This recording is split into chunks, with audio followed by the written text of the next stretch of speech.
একদিন দুদিন তিন দিন হয়ে গেল মা না ভগবানের সেবা দেয় না নিজে সেবা করে। একটাই কাজ তার, শুধু মাটিতে গড়াগড়ি দিয়ে কাঁদে আর নিজের পুত্রকে ডাকে, গোপীনাথ কোথায় তুই? একবার এসে বাবা বলে ডাক, একবার এসে বাবা বলে ডাক। 4 দিনের দিন বাবা, যখন 4 দিন হইল সেই দিন ভগবান ওই বিগ্রহ থেকে সচল মূর্তি ধারণ করলেন।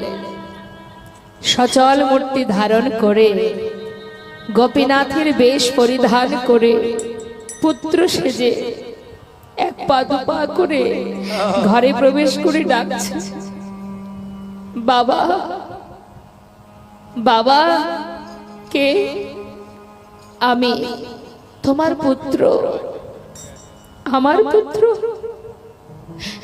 সে তো আর নেই, সে তো কবেই মারা গেছে। কে তুমি? আমি তোমায় চিনি না বাবা।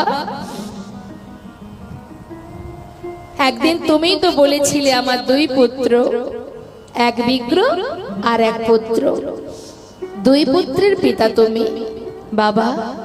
কারোর যদি 2টো সন্তানের মধ্যে একটি মারা যায় তবে কি বাবা আর একটি সন্তানকে না খাইয়ে রাখে? আর 4 দিন কিচ্ছু খেতে দাওনি। আমি যে আর পারছি না, আমায় কিছু খেতে দাও। ও তুমি এসেছো? তুমি আমাকে তুমি বাবা বলে ডাকলে? জানো, এই জগতে সবাই একটা পুত্র সন্তান চায় শেষের দিনে মাতা পিতা শেষকৃত্য করার জন্য।